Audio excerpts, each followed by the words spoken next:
नमस्कार, आप देख रहे हैं एफएम न्यूज। आपके साथ मैं हूं शिवानी मिश्रा और आप सभी को एफएम न्यूज की तरफ से दीपावली की हार्दिक शुभकामनाएं। चलिए बुलेटिन की शुरुआत करेंगे दिल्ली एनसीआर की खास खबरों के साथ।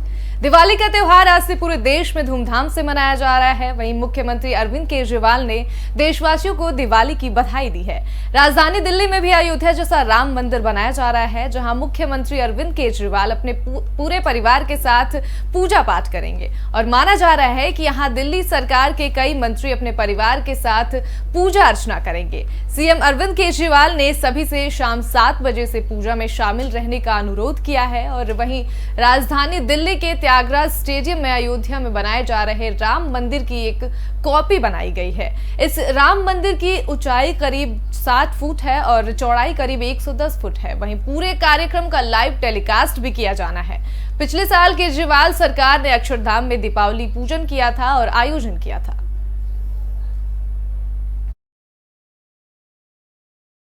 बुलेटिन में अगली खबर का रुख करेंगे। बीते कई दिनों से लगातार बिगड़ रही है दिल्ली एनसीआर की हवा और पृथ्वी विज्ञान मंत्रालय की वायु मानक संस्था सफर के अनुसार दिवाली की रात से गंभीर हो सकती है राष्ट्रीय राजधानी की हवा और अगले 24 घंटे के भीतर पराली जलने और हवा की दिशा का रुख बदलने से प्रदूषण का स्तर बढ़ेगा।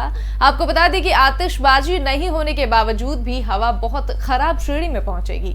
वहीं पिछले वर्षों के मुकाबले अगर सिर्फ 50% ही पटाखों का इस्तेमाल होता है तो भी हवा गंभीर श्रेणी में पहुंच जाएगी। और पिछले 24 घंटे में दिल्ली के औसत AQI में 11 अंकों की बढ़ोतरी हुई है और केंद्रीय प्रदूषण नियंत्रण बोर्ड के मुताबिक दिल्ली का AQI 314 रहा, फरीदाबाद का 337, गाजियाबाद का 286, ग्रेटर नोएडा का 330 और नोएडा का 327 AQI रहा है।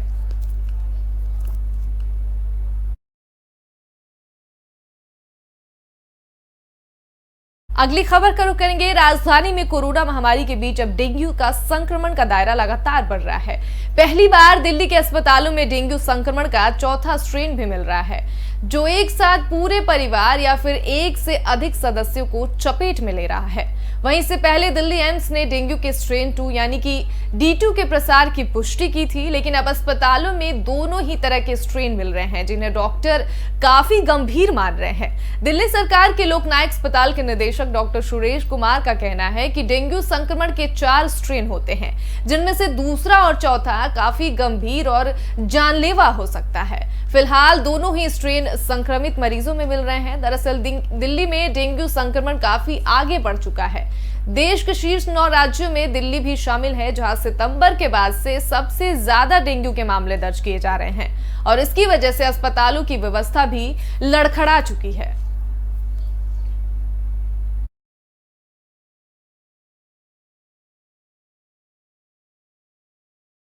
और दिवाली पर पटाखों से जलने के केस अस्पतालों में पहुंचते हैं। वहीं इससे निपटने के लिए अस्पतालों को पहले से तैयारियां करनी पड़ती हैं। अस्पतालों ने इससे निपटने के लिए इस बार भी पूरी तरह से कमर कस ली है। हालांकि डॉक्टरों का कहना है कि पटाखों पर बैन होने के चलते बर्न के केस कम आने की उम्मीद है, लेकिन बुधवार को दिल्ली सरकार ने सभी अस्पतालों को अलर्ट पर रहने के निर्देश दे दिए हैं और साथ ही अस्पताल के बर्न विभाग और इमरजेंसी को सक्रिय रहने का दिशा निर्देश दिया गया है।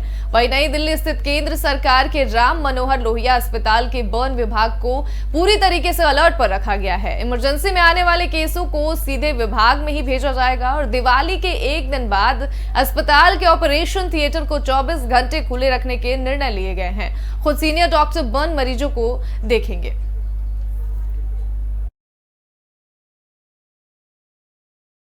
दिल्ली मेट्रो रेल कॉरपोरेशन यानी कि DMRC दीपावली के अवसर पर मेट्रो रेल सेवा के समय में बदलाव करता है। दीपावली के दिन रात के समय ही सेवाओं को बंद कर दिया जाता है। आपको बता दें कि इस बार भी दीपावली के मौके पर मेट्रो की सेवा रात 10 बजे तक ही रहेगी। टर्मिनल से रात 10 बजे अंतिम ट्रेन चलेगी और ग्रीन लाइन पर आखिरी गाड़ी 9 बजे की होगी और गुरुवार के दिन मेट्रो की ग्रीन लाइन को छोड़कर बाकी सभी लाइनों पर अंतिम सर्विस रात 10 बजे तक ही उपलब्ध होगी। सामान्य दिनों में ये सेवाएं रात के 11 बजे तक उपलब्ध रहती हैं। वहीं दिल्ली मेट्रो के मुख्य जनसंपर्क अधिकारी ने इस संबंध में ये जानकारी दी है।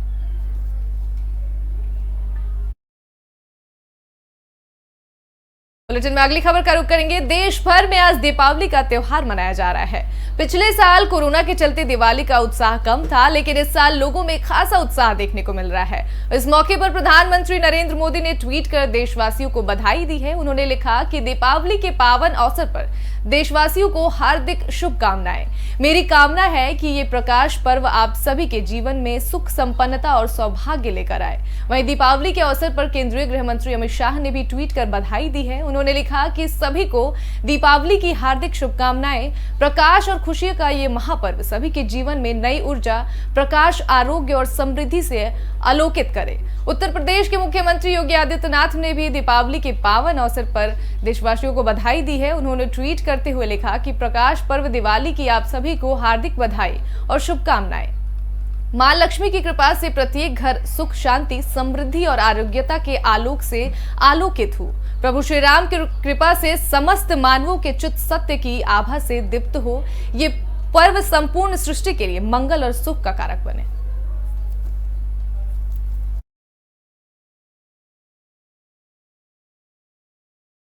अगली खबर का रुख करेंगे। केंद्र सरकार द्वारा पेट्रोल और डीजल पर उत्पाद शुल्क कम करने के बाद कई राज्यों ने टैक्स कम कर दिया है। दीपावली के अवसर पर पेट्रोल डीजल के बढ़ते दाम से आम आदमी को राहत मिली है। केंद्र सरकार के पेट्रोल और डीजल पर उत्पाद शुल्क कम करने के बाद कई राज्यों ने टैक्स कम कर दिया है, जिससे अब पेट्रोल डीजल के दाम में कमी आ गई है। इन राज्यों में गोवा, बिहार, सिक्किम, कर्नाटक, उत्तराखंड, असम, त्रिपुरा और मणिपुर शामिल है। यूपी सरकार ने पेट्रोल और डीजल पर वैट 12 रुपए प्रति लीटर कम करने का ऐलान किया है। वहीं बिहार सरकार ने सबसे कम कटौती की है। बिहार सरकार ने पेट्रोल पर वैट में 1 रुपए 30 पैसे और डीजल की कीमत पर वैट में 1 रुपए 90 पैसे की कटौती की है। और असम सरकार ने भी डीजल और पेट्रोल पर लगने वाले वैट में 7 रुपए तक कम करने का निर्णय लिया है।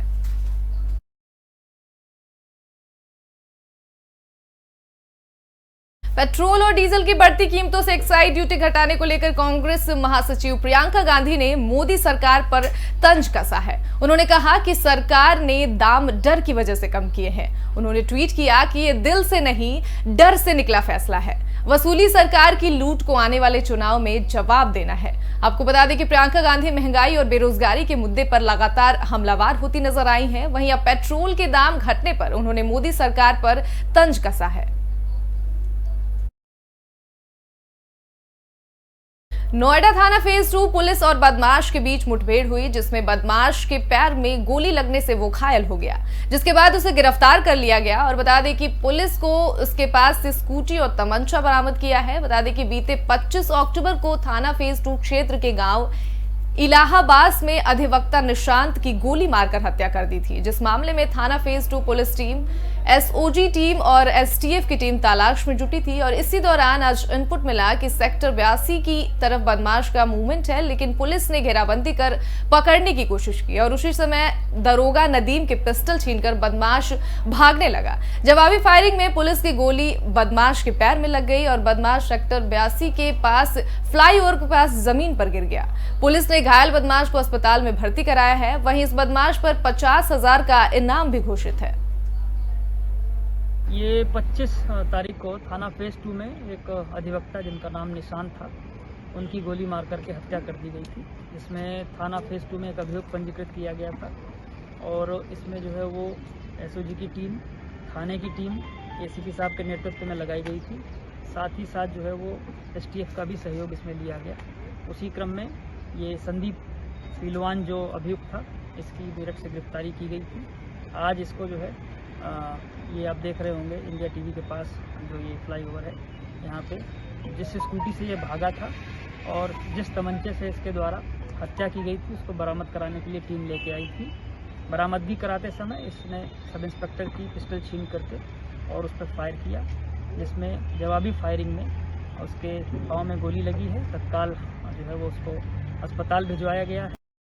इस खबर पर ज्यादा जानकारी के साथ हमारे साथ फोन लाइन पर ताहिर सैफी हमारे संवाददाता जुड़ गए हैं। सबसे पहले क्या है पूरा मामला, ये बताइए। एक अधिवक्ता जिनका नाम निशान के फेस टू थाना पुलिस और बदमाशों के बीच उस समय मुठभेड़ होगी जब पुलिस एक बदमाश को जो है हथियार बरामद करने के लिए ले जाती है। तभी बदमाश जो है हथियार बरामद करने के बाद जो है दरोगा की पिस्टल छीनकर भागने की कोशिश करता है, जिस पर पुलिस जो है बदमाश को रोकने का इशारा करती है, लेकिन बदमाश पुलिस टीम के ऊपर फायरिंग शुरू कर देता है। पुलिस की तरफ से जवाबी कार्रवाई की जाती है, जिसमें पुलिस की गोली लगने से एक बदमाश संदीप नाम का घायल हो जाता है। पकड़े गए बदमाश के द्वारा बीते दिनों नोएडा के फेस टू थाना क्षेत्र के इलाहाबाद गांव में एक वकील निशांत की जो है दिन दहाड़े गोली मारकर हत्या कर फरार हो गया था। तभी से पुलिस को इसकी तलाश चली आ रही थी। पुलिस के आला अधिकारियों का कहना है कि पकड़े गए आरोपी से हत्या में इस्तेमाल अवैध तमंचा और स्कूटी जो है बरामद कर ली के लिए जो है टीम गई थी। इस दौरान जो है आरोपी जो है पुलिस की रिवॉल्वर छीनकर दरोगा के ऊपर फायरिंग कर देता है, जिसके बाद जो है पुलिस जवाबी कार्रवाई करती है और आरोपी को जो है मुठभेड़ के बाद जो है गिरफ्तार कर लिया जाता है। फिलहाल पकड़े गए आरोपी संदीप को जो है उपचार के लिए अस्पताल में भर्ती कराया गया है, जहां उसका उपचार चल रहा है। पकड़े गए आरोपी संदीप के ऊपर बीते दिनों हत्या के बाद जो है 50,000 रुपए का इनाम घोषित किया गया था, जिसके चलते पुलिस को इसकी काफी लंबे समय से जो है तलाश थी और बाकायदा लगातार पुलिस को ऊपर प्रेशर बना हुआ था, क्योंकि वकीलों के द्वारा लगातार प्रोटेस्ट किया जा रहा था और गौतम बुद्ध नगर की जो कोर्ट थी उसका कामकाज पूरी तरीके से ठप कर दिया गया था। उसी को ध्यान में रखते हुए पुलिस के आला अधिकारियों ने कार्रवाई की और आरोपी संदीप को जो है गिरफ्तार कर सलाखों के पीछे भेज दिया। तमाम जानकारी के लिए बहुत बहुत शुक्रिया। तो जैसे ताहिर सैफी हमारे साथ फोन लाइन पर जुड़े थे, उन्होंने इस घटना पर पूरी जानकारी दी। नोएडा थाना फेज 2 पुलिस और बदमाश के बीच मुठभेड़ हुई, जिसमें बदमाश के पैर में गोली लगने से वो घायल हो गया, जिसके बाद उसे फिलहाल गिरफ्तार कर लिया गया है। इस बुलेटिन में फिलहाल के लिए इतना ही। तमाम अपडेट्स के लिए देखते रहे एफएम न्यूज़। नमस्कार।